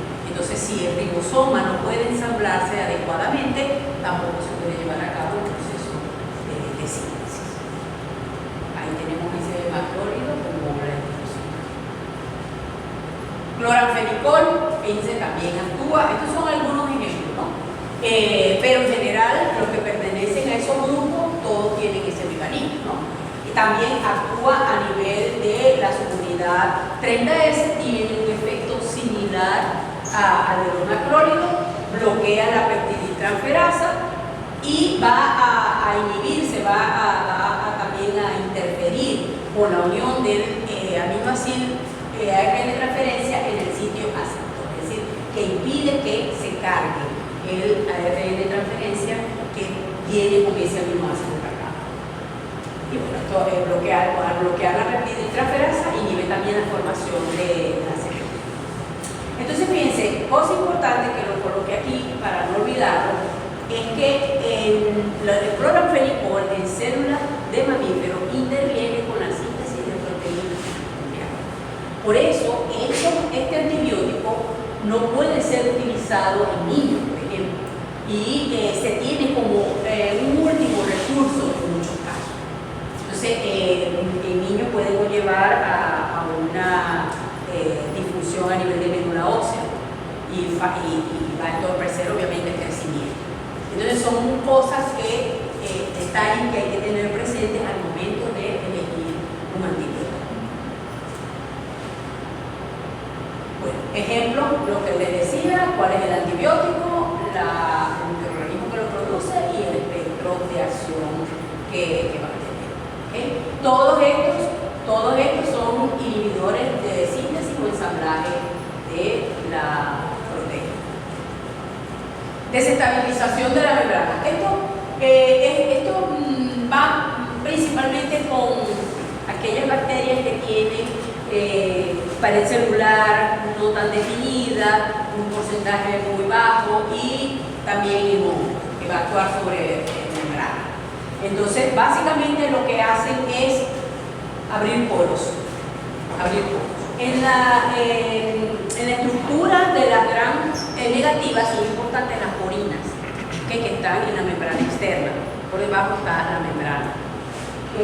Puede haber entonces un efecto sinérgico entre distintos tipos de antibióticos, algunos que puedan favorecer esa sobreexpresión en algunos casos de porinas, pero también van a formar poros dentro de la parte membrana citoplasmática. Entonces, eso es lo que va a llevar como consecuencia también epíxis bacteriana, porque se deteriora la membrana citoplasmática y al deteriorarse la membrana citoplasmática, ¿qué pasa? En la bacteria no produce energía y entonces eso también conlleva. Por eso, bueno, en algunos casos, bueno, muchos de estos son también bacterias. Okay. Aquí lo tenemos, inhibición de la ATPasa, perdón, inhibición de la ATPasa. Okay. Ejemplo, fíjense que en su mayoría estos todos son antimicóticos, okay, salvo polimixina B que se usa en bacterias. Lo que altera la estructura de la molécula de ADN, fundamentalmente, ahí tenemos las quinolonas en general, van a actuar específicamente en la ADN tirasa o helicasa, que es la enzima que le permite el superenrollamiento al ADN. Acuérdense que la longitud del cromosoma es considerable en función al tamaño de la bacteria, pero es superenrollado, empaquetado para poder estar dentro y poder llevar a cabo todas las funciones que necesita. Estos antibióticos lo que hacen es justamente impedir intercalándose en bases nitrogenadas, inhiben proteínas también que son necesarias para el proceso de replicación, pero básicamente pueden también inducir, al inhibir esta ADN tirasa, pueden inducir pequeños cortes en la molécula de ADN y entonces conlleva al desenrollamiento de la molécula. Entonces, obviamente que eso es incompatible con la vida de la célula. Los análogos de factores de crecimiento, vimos un listón grandísimo de sulfas. En este caso es un análogo del ácido fólico. Las bacterias son capaces de producir su propio ácido fólico, no como nosotros necesitamos consumirlo, pero las bacterias tienen su vía metabólica para eso. Y las sulfas lo que hacen es emular la estructura del ácido fólico. ¿Okay? Entonces se parece mucho en estructura, pero es distinta. Entonces la bacteria no puede producir ácido fólico. ¿Qué ha pasado con esto? Bueno, que hay bacterias que han desarrollado sistemas para un bypass a este proceso. Entonces producen por otro lado, generando resistencia. Igual con las isoniacidas utilizadas en el caso de los tratamientos para microbacterias, emulan las moléculas que normalmente tiene que producir el microorganismo. ¿Okay? Entonces aquí lo que se indica es la similitud, por ejemplo, con nicotinamida, que son parte de todos esos precursores para las bases nitrogenadas que se necesitan para la síntesis y replicación de ADN. Otros análogos, bueno, aquí hay, fíjense, para la fenilalanina, fluorofenilalanina, le colocamos uracilo, fluorolacilo, timina, bromuracilo. Todos estos son análogos de crecimiento porque van a interferir directamente también con la síntesis de la replicación de ADN. Ok, esto en forma general. ¿Preguntas? ¿Tienen preguntas hasta ahorita? ¿Algo? Fíjense, de acuerdo al tipo de acción en general, con todos los antimicrobianos, ¿no? Esto igual para los desinfectantes y antisépticos es lo mismo. La actividad puede ser de tipo bacteriostática, bactericida o bacteriolítica. Estas gráficas aquí bien sencillas están crecimiento, número de células en función del tiempo. ¿Se acuerdan de la curva de crecimiento bacteriano? Sí, ¿verdad? Entonces tenemos una fase, puede haber una fase lag, ¿okay? Una fase exponencial, una fase estacionaria y luego una fase de declinación. Aquí todas, para hacer estos ensayos y poder conocer estas actividades, todas estas sustancias que se agregan en los cultivos para poder analizarlos se hacen durante el pico de crecimiento, es decir, en la fase exponencial de crecimiento. Eso es lo que indica aquí la fecha. Tenemos dos líneas, ¿okay? En las dos curvas, una en forma continua y una en forma discontinua. Una es el total, la discontinua es el total de células y la continua es la viabilidad de las células, es decir, si están vivas o no. ¿Okay? Entonces, ¿qué pasa? En el caso de un bacterio estático, en una fase de crecimiento exponencial, cuando se aplica la sustancia bacteriostática, vamos a tener una detención de la multiplicación y se mantiene el número de células. ¿Okay? Están vivas, mantiene el mismo número porque no se están multiplicando. ¿Ok? Eso es bacteriostasis, la tendiva. Cuando hay un efecto bactericida, ¿qué tenemos? Se mantiene el mismo número de células, pero empiezan a morir. Otra cosa que tenemos que entender es que este efecto bactericida no va a matar a las bacterias a todas en un mismo momento, sino que es algo progresivo porque no todas las bacterias están en la misma etapa de crecimiento, las concentraciones, etcétera, etcétera. Entonces, no todas van a morir en el mismo momento. Entonces, por eso se describe esta curva. A diferencia de los casos que tengamos, sobre todo con desinfectantes, que pueden ser bacteriolíticos, eso es que rompe la bacteria. Ahí decae tanto la viabilidad como el número de bacterias. Se muere. Se muere y ya al lisarse desaparece la bacteria. Cuando se hace un contagio automático o manual, ya ahí no se detectan, no se pueden observar bacterias.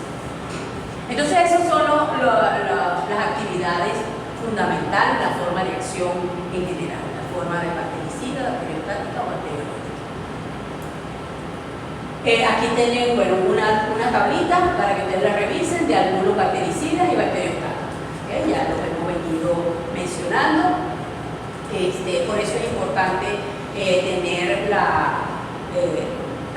conocer las clases de antibióticos que se tienen para poder identificar también más fácilmente el tipo de acción. Pregunta. Para entrar a la parte de resistencia. No me va a dar tiempo de terminar el desinfectante, ya lo vi todo. Es bastante importante, no porque te lo doy a la continuación. Déjenme tomarme un poquito de agua, traje mi botellita. Por eso yo te estaba aprovechando un poquito. Sí. Estoy explicando ahí porque el PDF, le paso esas presentaciones que yo tenga como no le.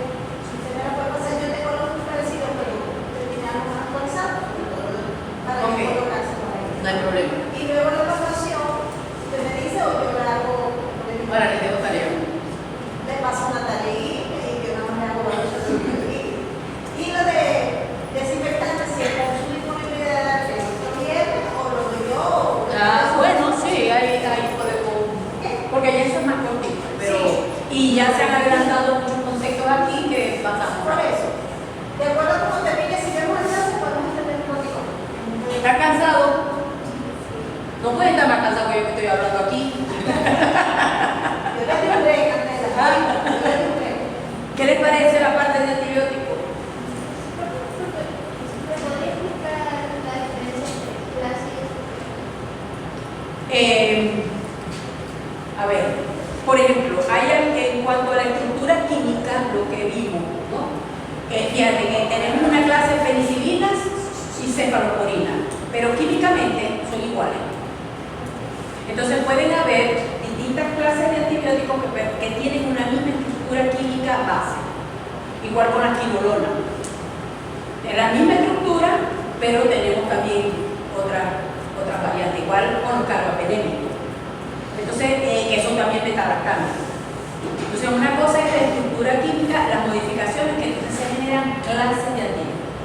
Eso es importante tenerlo presente, porque se puede confundir. Uno puede pensar que una clase de antibiótico tiene una estructura química distinta, pero no es así. No es así. Puede ser la misma estructura química, pero ya forma parte de una clase de antibiótico y ahí cambia el espectro de acción, las concentraciones que se alcanzan en sangre, un montón de cosas. Que no sé si me imagino que en farmacología podrá ¿ya vieron farmacología? ¿Vieron esa parte? ¿Vieron primero fármaco con antibióticos antes de ver antibióticos aquí? Este es una maravilla. Ven primero biología y después. Sí. O sea, se lo digo con conocimiento porque yo bastante que peleé con ese pensum para que no hicieran eso, pero bueno, no lo logramos. Lo lógico es ver primero bacteriología, que es como la base de todo, un montón de conceptos, y luego entrar a biología, que es más abstracto. Biología es mucho más abstracto, porque ya estamos hablando de un nivel no celular, sino molecular. Ya los virus son partículas, no son células. Entonces, pero bueno. Ustedes ahí van. Los antivirales, o sea, ¿me puedes explicar cómo lo funcionan? Bueno, por lo general tienen acción a nivel de la ARN polimerasa, inhibiendo las polimerasa. Bueno, la ARN polimerasa, porque me ubico en un ritmo de ARN, pero acuérdense que hay virus ARN, ADN, pero la gran mayoría inhibe las polimerasas. Hay muchos que inhiben la polimerasa. Ahí en la tablita esa del espectro de acción aparecen también algunos sí, y mecanismos. Ahí aparecen algunos mecanismos. Y eso no se ve en neurología, no da chance de verlo. Ese programa lo hicimos. Este programa lo hicimos nosotros. Y tuvimos que recortarlo mucho. Pero bueno, es lo que hay que sacar el mejor y mayor provecho de lo que tenemos. Bueno, ya hemos comentado bastante de lo que es la resistencia a los antibióticos en combinación con los antibióticos, ¿no? Voy a arrancar y vamos a dejar así como lo tengo, porque cuando estoy dando la clase ya empiezo a cambiar de idea de cómo era que iba a decir las cosas y se cambió la mente. Pero vamos a seguir aquí. Para empezar, ¿qué es la resistencia a los antimicrobianos? O la resistencia antimicrobiana. Mundialmente, ¿okay?, se describe resistencia antimicrobiana. Entonces, obviamente, es la propiedad de los microorganismos, y ahí lo incluimos todo, como ya vimos, bacterias, hongos, virus, parásitos, para resistir la acción de la sustancia antimicrobiana. Esto se puede ampliar y puede tener algunas modificaciones de acuerdo a cada caso, ¿no?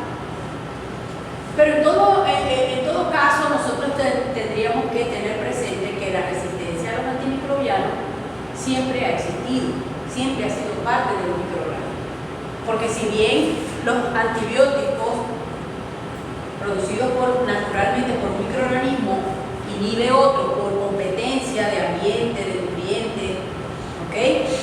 También está el caso contrario de aquellos microorganismos que se hacían resistentes a esta sustancia o que eran de forma natural resistentes a esta sustancia. De tal manera que la resistencia es parte de la naturaleza de los microorganismos y es un proceso evolutivo, es un proceso de adaptación. ¿Cuál es la finalidad de un microorganismo? Un microorganismo no desarrolla una enfermedad porque el microorganismo es malo, él me viene a atacar, porque es que nosotros le adjudicamos propiedades, los humanizamos. Es malo, me viene a atacar, o sea, es como que me está esperando no. ¿Qué busca el microorganismo? Multiplicarse. Toda cosa viva busca multiplicarse, perpetuarse. Entonces tiene que generar también mecanismos de adaptación al medio ambiente, así como hay bacterias que pueden, termófilas, que pueden sobrevivir en ambientes extremos, de extrema temperatura, hay otras que no lo pueden hacer. Lo mismo pasa aquí con los antibióticos. Entonces, hay una resistencia, en el caso de las bacterias, ¿okay?, adicionalmente a la resistencia que se genera contra los antibióticos, específicamente, eso va de la mano a la resistencia de metales pesados y desinfectantes que se utilizan en soluciones o en ambientes, y desinfectantes aquí y antisépticos, ¿no? Y se está demostrando, por ejemplo, hay un alto uso de amonio cuaternario, tanto como antiséptico como desinfectante, y durante COVID fue exagerada la cantidad de amonio cuaternario, de alcohol, de yodo, de cualquier solución antiséptica o desinfectante que podíamos encontrar, la usamos.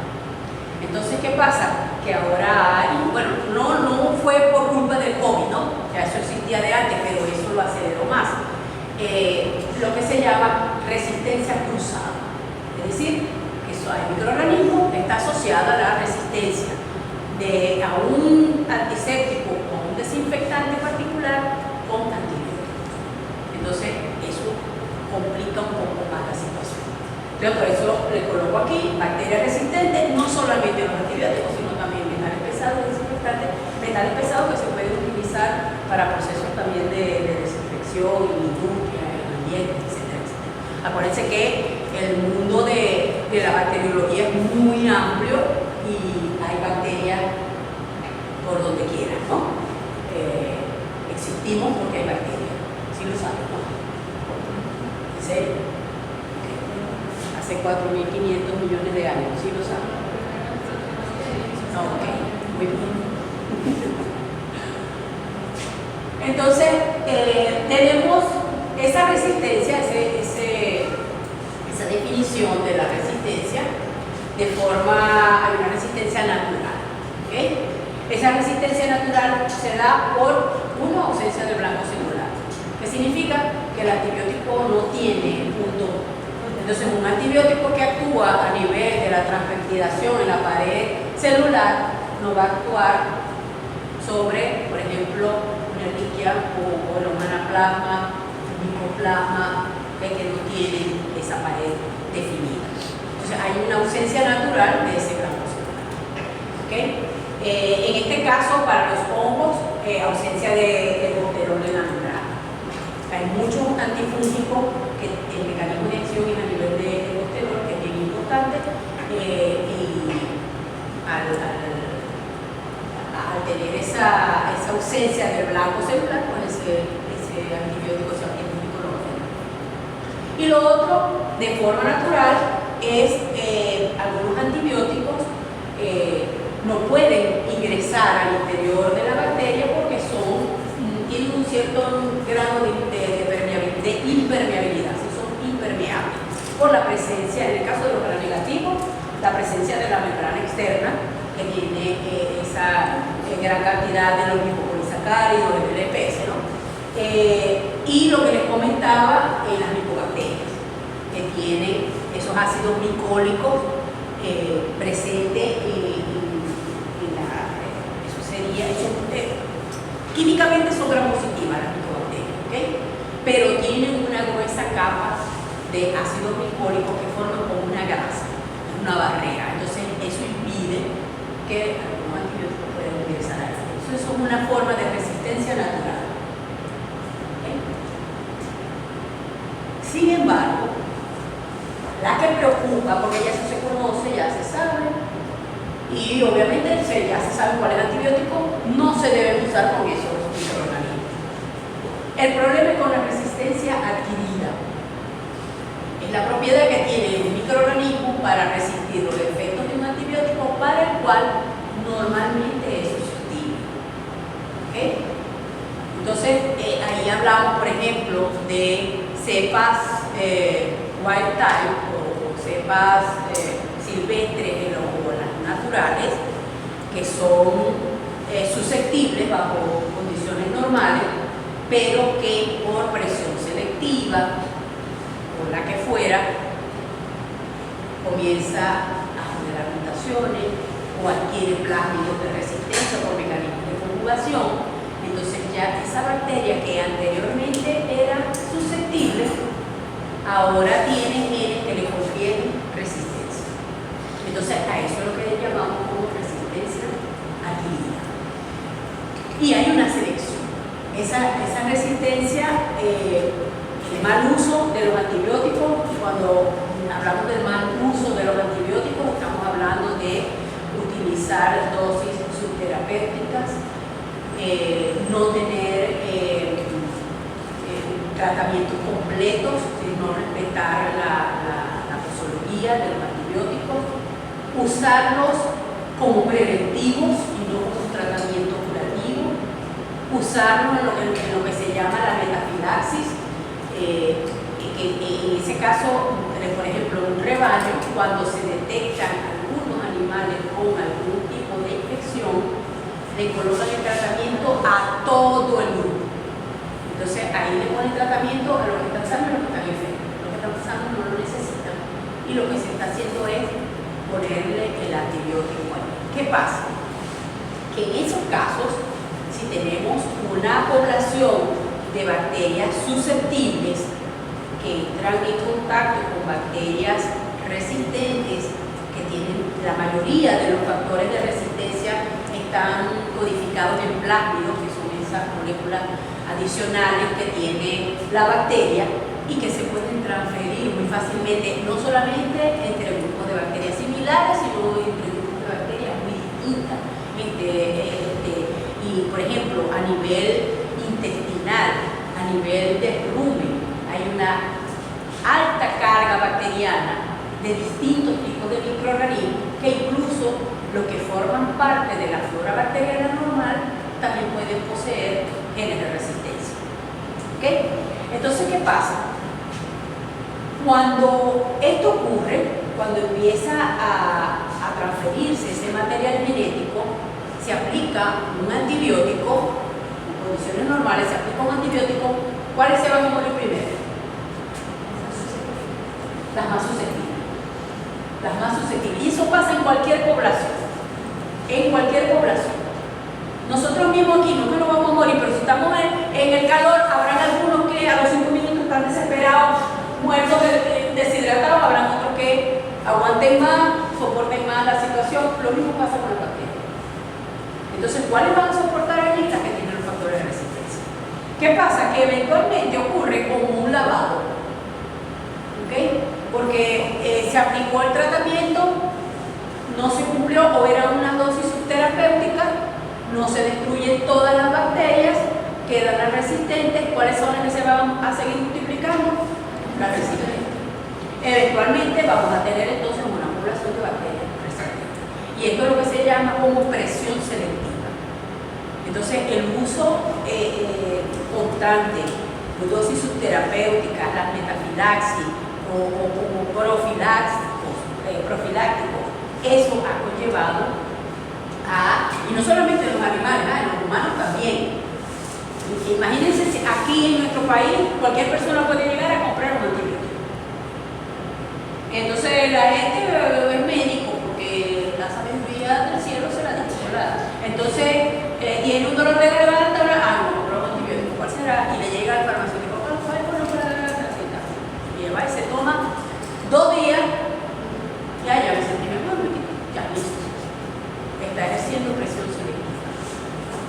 ¿Qué va a pasar? Que a lo mejor sí, te curaste allí, pero se generó un grupo de bacterias resistentes que pueden estar formando parte de esos estreptococos que normalmente están en la nasofaringe y cuando vuelva a caer con un proceso infeccioso, el antibiótico no te va a servir. ¿Okay? Entonces, en eso todos tenemos que participar. Veterinarios, médicos humanos y todos los ecólogos y todo. Bien, lo otro con respecto a la resistencia adquirida es que hay que tomar en cuenta las concentraciones. ¿Okay? Cuando se habla de esta definición de la resistencia adquirida, también se puede ahí completar diciendo que se hacen resistentes a las concentraciones permitidas. ¿Okay? Porque puede ser que a nivel de laboratorio, a una concentración más alta, el microorganismo sí sea susceptible, sí lo podamos eliminar o inhibir, pero son concentraciones que no pueden ser utilizadas en un organismo. ¿Okay? Entonces allí hay que tener eso presente. Bien, bueno, la resistencia, bueno, como ya les comentaba, puede codificarse a nivel de cromosoma bacteriano o a nivel de los plásmidos. Ya esto lo comentábamos, la resistencia a los análogos al azúcar, análogos de metabolismo como el azúcar, que son productos de mutaciones donde se generan entonces mecanismos alternos para la producción de azúcar. Y los extracromosomales, así la codificación extracromosomal, principalmente codificada por los plásmidos y la facilidad que estos tienen de transferir ese material genético a través del proceso de conjugación. Sin embargo, también los procesos de transformación y transducción también tienen importancia en la transferencia de este material genético. Porque, por ejemplo, los procesos de transducción con los fagos que pueden encapsular parte del cromosoma de la bacteria o parte plasmídica, entonces puede al infectar otras células Igual fragmentos de ADN cromosómico libre de bacterias que se han lisado pueden, por homología, pueden recombinarse con el ADN de otras bacterias. Entonces generar esos procesos de rearreglo genético que conllevan a la generación, en este caso, de la resistencia. Pero la resistencia también está asociada con virulencia. Entonces, por lo general, los microorganismos virulentos, es decir, los que tienen un efecto patógeno más exacerbados, son los que desarrollan más rápido la resistencia. Entonces, ahí está una asociación entre resistencia y virulencia. No podía ser fácil. Ok, los mecanismos, este sí está feita, pero hay uno que está mejor. Los mecanismos de resistencia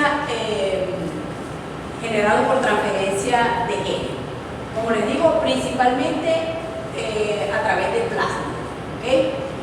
Vamos a ver, aquí lo que aquí se indica es la transducción por efecto de la participación de los bacteriófagos, que era lo que medianamente allí les comentaba.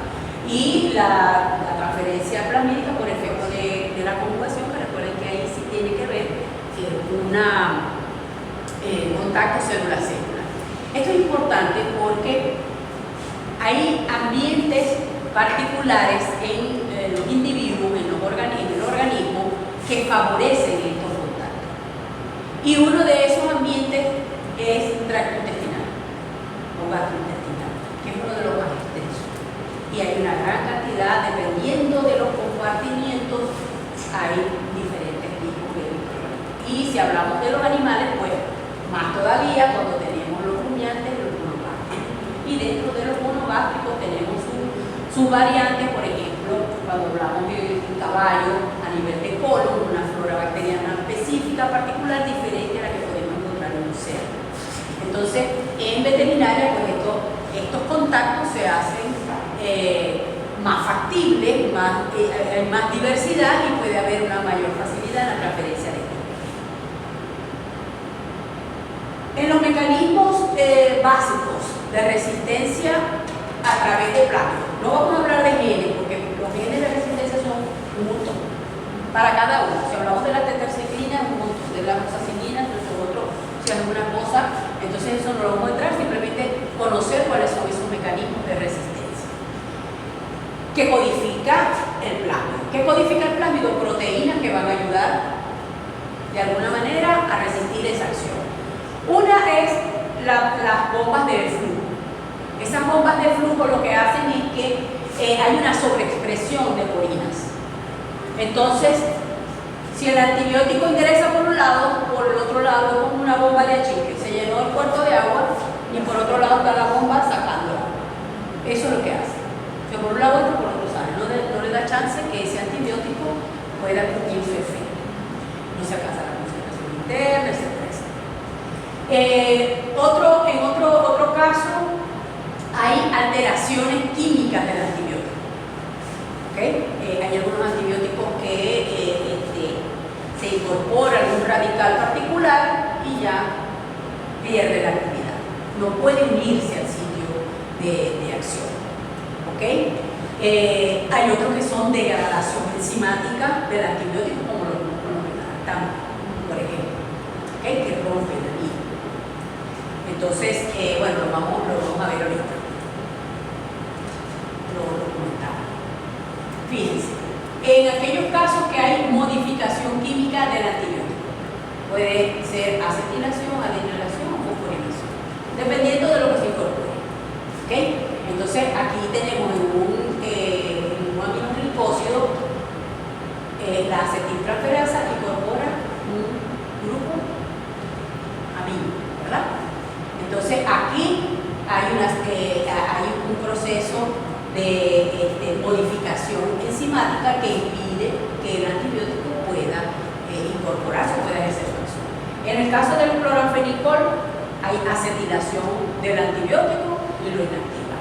Y en el caso de la streptomicina, por ejemplo, hay procesos de fosforilación y adenylación, sin incorporación de grupo Entonces, es simplemente, fíjense que es una modificación muy sencilla, como muy básica, pero que impide que el antibiótico pueda ejercer su actividad, que limita la actividad de ella. La producción de penicilinasa o beta-lactamasa, ya este término muy poco se usa, mayormente se habla de beta-lactamasa. ¿Okay? Lo que les comentaba, actúa a nivel del anillo beta-lactámico, ya sabemos todo el grupo grandote de beta-lactámico que hay en función de la estructura química. ¿Okay?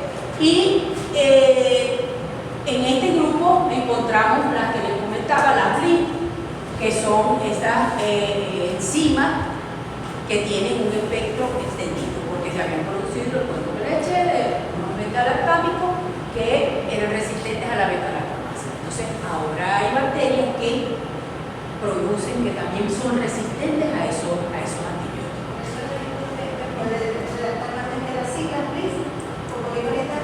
La beta-lactamasa de espectro extendido. Aquí está, mira, aquí está escrito. Beta-lactamasa de espectro extendido. Esto, ¿para qué se pone una líquida ahí que no? Es espectro, no es espectro. No es expectur patrón. No. Estaba pensando en Harry Potter en ese momento, seguro. Entonces, fíjense que, bueno, las corinas ya ustedes saben, bueno, aquí no se ve bien las corinas, bueno, ahí lo tenemos. En este caso, a nivel de espacio, en las gram negativas, a nivel de espacio periplásmico, acuérdense que es ese espacio a nivel de la membrana externa, entre pared celular y membrana externa, que hay un espacio, allí hay una cantidad también de actividad, de intercambio de iones, de actividad enzimática.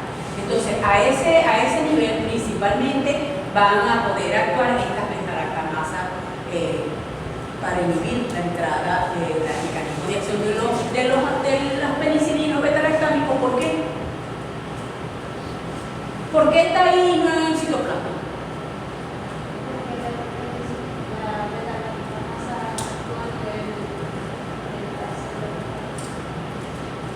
¿Por qué la beta-lactamasa va a estar ubicada aquí en este espacio periplásmico y no en otro lado? Vamos a ver. ¿Qué hacen los beta-lactámicos?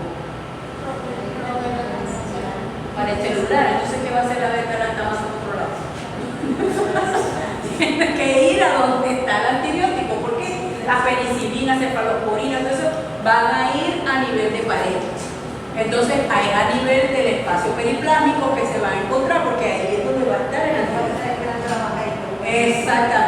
Exactamente. Entonces, fíjense que todas estas cosas son lógicas. Lógicas después que las entendemos, pero no nos imaginamos que las bacterias sean capaces de hacer esas cosas. La naturaleza lo puede hacer. Ok, entonces esa es una parte, esa beta-lactamasa, ya les comenté, es importante. Si pueden leer un poquito más también de la beta-lactamasa de espectro extendido, sería bastante bueno. Fíjense que este tipo de bacterias que son productoras de beta-lactamasa de espectro extendido, que ya entonces son las productoras de beta-lactamasa de espectro extendido, son capaces de inhibir todos los beta-lactámicos, inclusive los carbapenémicos, que son como dentro de ese grupo de beta-lactámicos los de última generación, por decirlo así, o los de último recurso para muchos procesos infecciosos. Ahí encuentran, de pronto ustedes han escuchado meropenem, quimipenem, esos son partes, por ejemplo, en los hospitales con los adultos mayores, ancianitos, que tienen algún tipo de infección, muchas veces se van directo a usar carbapenem. Procesos neumónicos, se van directo por eso, pero eso es un arma de doble filo. Porque si no se hace bien el tratamiento, se puede generar resistencia, después no tenemos otra alternativa más que esa. Las bombas de flujo que les comentaba, entonces hay una sobreexpresión transmembrana de las porinas. Entonces hay mayor producción de porinas Y por ahí, acuérdense que las porinas, así como entran iones, ¿ok? Y sustancias igual salen. Entonces lo que hacen es un bombeo de esos antibióticos. Aquí tienen indicado, por ejemplo, también actúan sobre los betalactámicos como el meropenem, que es un mecanismo de resistencia, aparte de esa actividad, porque fíjense, ¿no?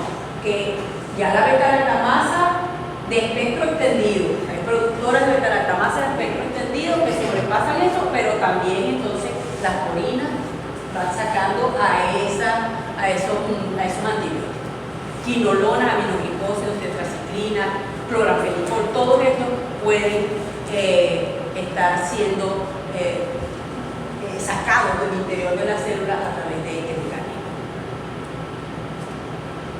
Proteínas protectoras del ribosoma. Fíjense que estos plásmidos también pueden codificar algunas proteínas que interfieren o que se intercalan o hay alteraciones en las unidades del ribosoma.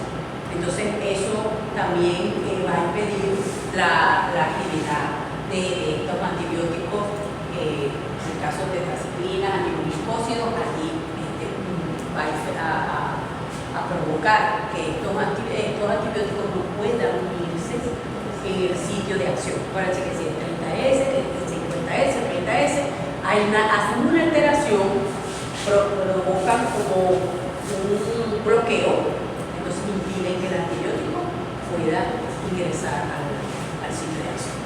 Entonces se genera una resistencia. Este es el resumen.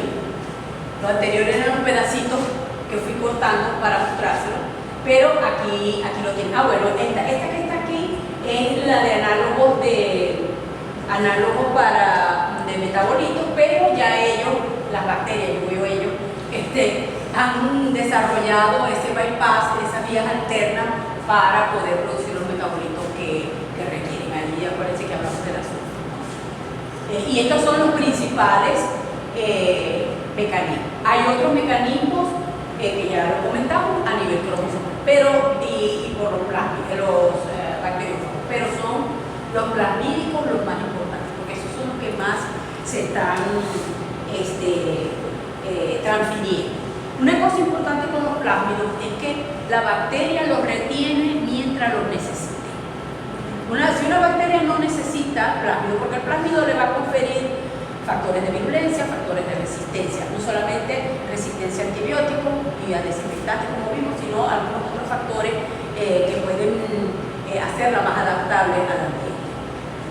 Pero si una bacteria resistente está imagínense resistente a la tetraciclina, y esos grupos bacterianos, por la vía que sea, están recibiendo dosis del antibiótico, esa bacteria va a necesitar de ese antibiótico para repeler. Pero si ese grupo, esa población bacteriana deja de recibir ese antibiótico, eventualmente botan el plasma, porque es una carga energética para ella. Entonces no lo necesita. Por eso, cuando se hacen o se establecen medidas de mitigación, y muchos países lo han hecho, en producción animal, es que dejan de utilizar un antibiótico específico que esté causando problemas serios de resistencia.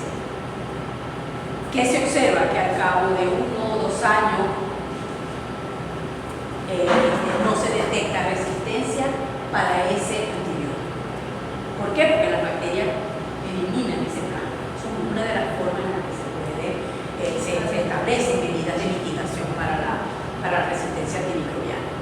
Entonces eso es importante, porque este plásmido es el que más beneficios saca de la presión selectiva.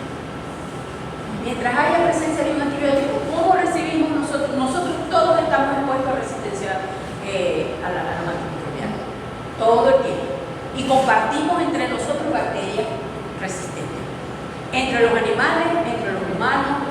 Lo recibimos a través de los alimentos, a través del agua, cuando vamos a una piscina, un río, ¿okay? Porque hay diferentes formas, a través de los alimentos, incluso alimentos que no sean de origen animal, sino alimentos de origen vegetal también. Entonces, mientras estemos utilizando en exceso y sin criterio los antibióticos, va a haber siempre como una presión selectiva ahí todo el tiempo. Eso es como el que tiene un dolorcito de cabeza y todo el tiempo, que casi ni lo noto, pero ahí está, hasta que ¿qué es lo que se busca? Evitar llegar a una era post-antibiótico. ¿Qué significa eso? Llegar a un momento en que no tengamos a disponibilidad ningún antibiótico que sea efectivo.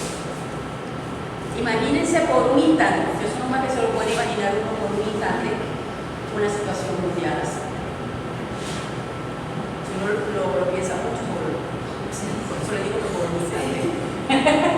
Entonces, fíjense, globalmente es muy alarmante la situación de la resistencia a los antimicrobianos y de hecho hoy en día ya se conocen las denominadas superbugs o superbacterias, que son bacterias resistentes a casi todos y algunas a todos los antibióticos que se conocen.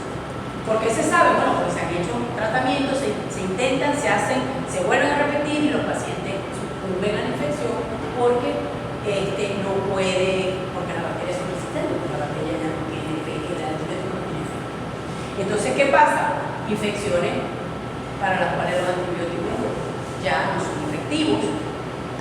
Y lo otro importante a considerar es que incluso han habido cambios en las formas de transmisión y de diseminación. Acuérdense que esos plágidos y la resistencia también va asociada con factores de patogenicidad. Entonces, dentro de esos factores de patogenicidad está también esa facilidad de vía a través de las cuales se puede diseminar. Eso, bueno, obviamente hace el panorama de lo que es la resistencia mucho más complejo de lo que uno esperaría. Y esto a manera de ejemplo, fíjense que aquí en este mapa se toma cronológicamente cómo se expandieron en el mundo algunas cepas resistentes, ¿no? Tenemos, por ejemplo, aquí Shigella zombie, Salmonella typhi y Klebsiella pneumoniae en negro.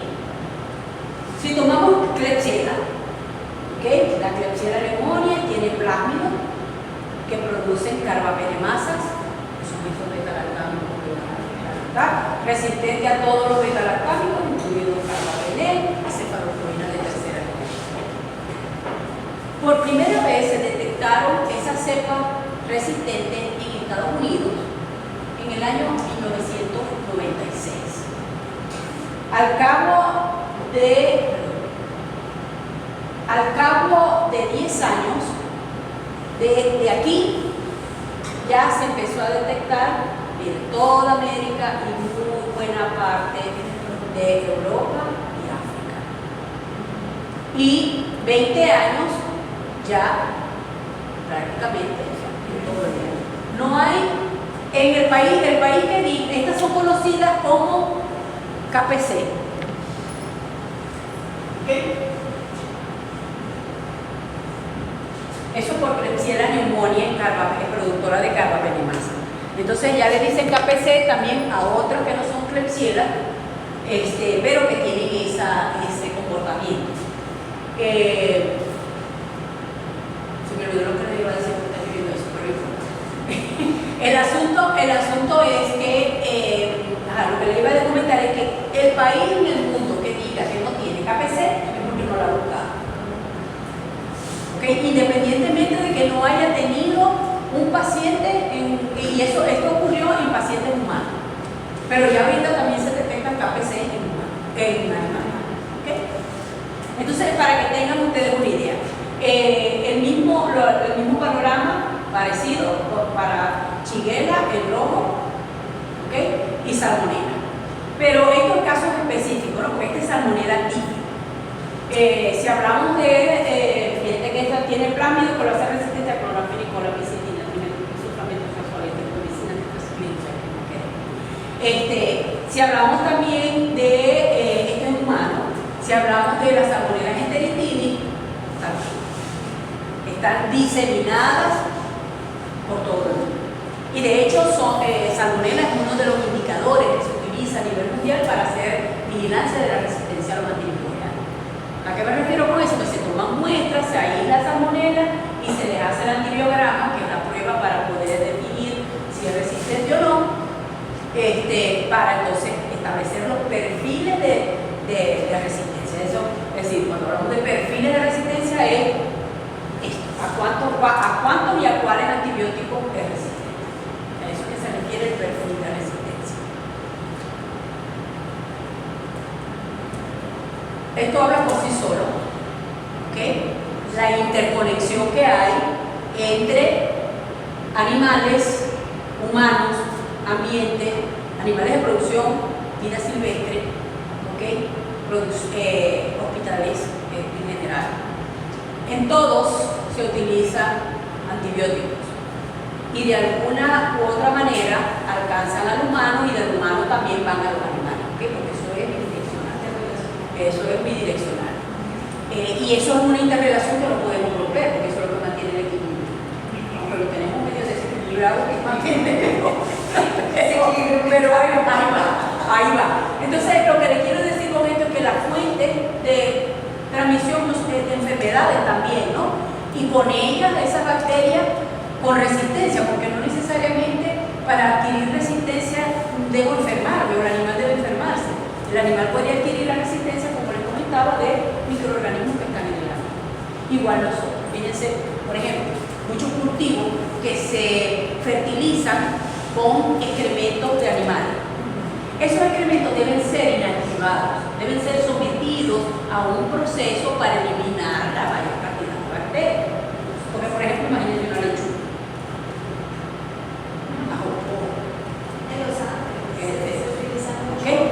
Entonces, para eso, por eso, entonces ahí hay una gran cantidad de microorganismos que pueden ser comensales en el animal, pero que pueden portar genes de resistencia y de esa manera. Entonces, consejo: lavar bien esa verdura. Cuando compren huevos, laven los huevos, que son bien sucios, lávenlos. Sí. Hay muchas medidas que se pueden tomar para nosotros desde nuestra casa, como ciudadanos comunes, podamos ayudar en esto. Pero ustedes van a tener una responsabilidad mucho mayor como médicos veterinarios, ya sea a nivel de campo o animales de compañía. Animales de compañía, porque ya prácticamente las mascotas se han vuelto parte de la familia, duermen en la misma cama, y eso ha incrementado también el intercambio de microorganismos. Y en la producción, porque recuerden que no es solamente un negocio, sino que se está produciendo alimento que va a llegar al ser humano. Bueno, esto es más de lo mismo, las vías, aquí está un cerdito, pero no es el culpable, solamente las vías en las que puede llegar la cadena alimentaria. A través de la cadena alimentaria pueden ingresar muchas bacterias resistentes. Eso está más que comprobado. ¿Okay? Y todo esto, este combate, esta lucha contra la resistencia antimicrobiana debe trabajarse bajo el enfoque de una salud. ¿Conocen ese concepto? El enfoque de una salud.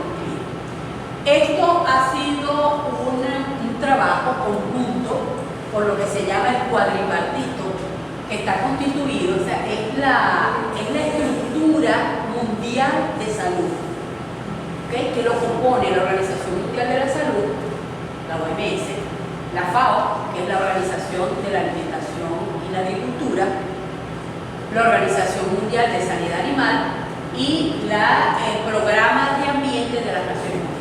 Estos tres azulitos son de las Naciones Unidas y este es independiente, pero trabajan en conjunto. ¿Okay? Y es la forma de abordar la salud en general, no solamente resistencia, la salud en general, desde ese enfoque visto por la interrelación que existe entre animales, los humanos y el ambiente. Somos interdependientes.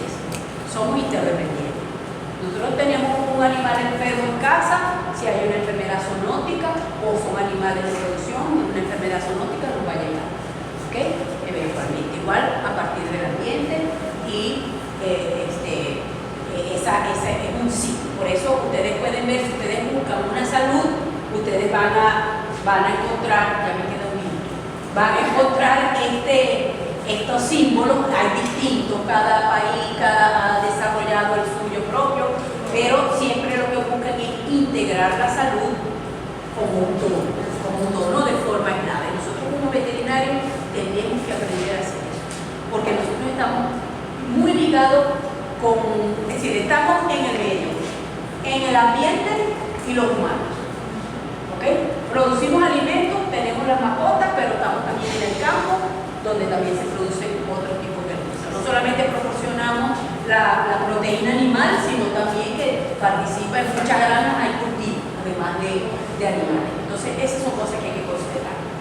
Entonces, obviamente que esta lucha contra la resistencia a los antimicrobianos tiene que ser abordada desde este enfoque de la salud humana, la alimentación, los cultivos, el ambiente y animales acuáticos y terrestres, porque ahí también la acuacultura es muy importante.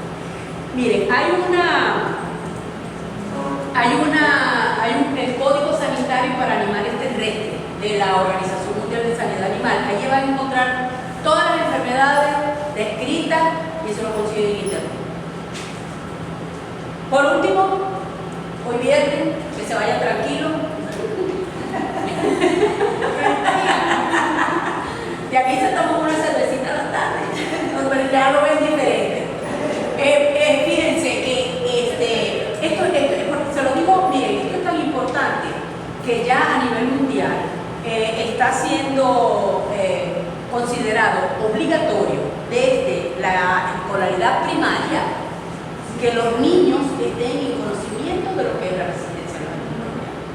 Y más nosotros aquí, porque tenemos un impacto directo sobre salud. O sea, de nosotros depende, cuando vayan a poner un tratamiento con antibiótico, esa cosa. Hay muchas cosas que pudiéramos conversar de esto, pero obviamente si no se quiere tiempo de llegar a desinfectantes, no podemos abordar eso, ¿no?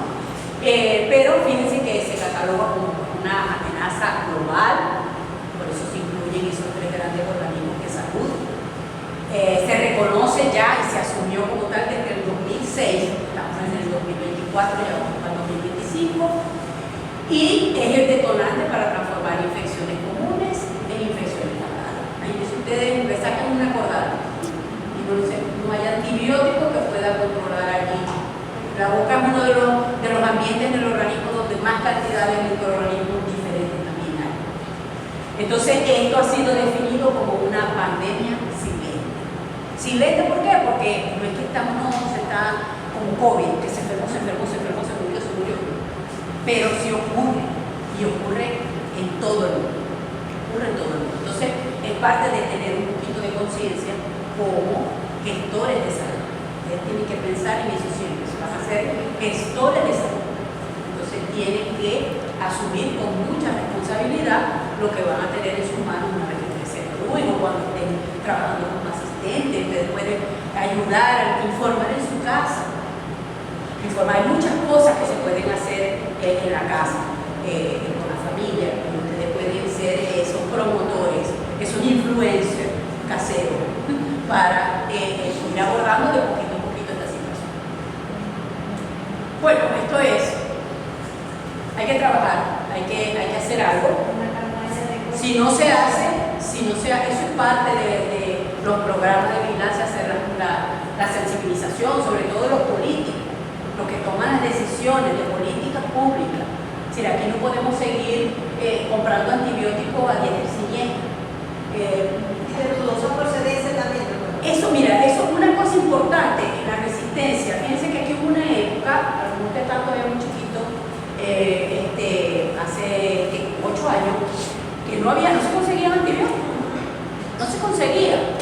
Y venían unos antibióticos de dudosa procedencia, por las trochas, como dice uno, que no, y todavía, ¿qué ha pasado? Aquí hay una cantidad de laboratorios indios que están vendiendo productos que no están, a lo mejor aquí les dieron el registro o no sé cómo es que llegan, pero no tienen la concentración que indica. Entonces ahí puede decir de 300 miligramos, pero resulta que no tienen 300 miligramos, o no todas las pastillas tienen 300 miligramos. Entonces cuando se toma el tratamiento, se está dando una dosis diferente. Una dosis diferente. Entonces, una cosa importante para esto es disponer de sistemas o mecanismos de diagnósticos rápidos, apropiados. Sobre todo nosotros en el campo nos hace mucha falta métodos diagnósticos rápidos que nos permitan orientar rápidamente hacia qué vamos a hacer.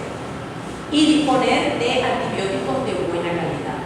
Y tener a disposición antibióticos. Porque nosotros tuvimos una época aquí que no había antibióticos. Hubo muchos niños que murieron por procesos neumónicos, porque no había antibióticos. Eso es injustificable a este punto. Claro, fueron otras las causas, no fueron por cuestión de resistencia antimicrobiana. Pero en general hay muchas realidades a nivel del mundo, hay muchas realidades distintas. Entonces, una cosa importante es tener a disposición buenos métodos diagnósticos, tener a disposición los antibióticos y que estos sean de muy buena calidad. Además de otras prácticas, por ejemplo, prevenir infecciones.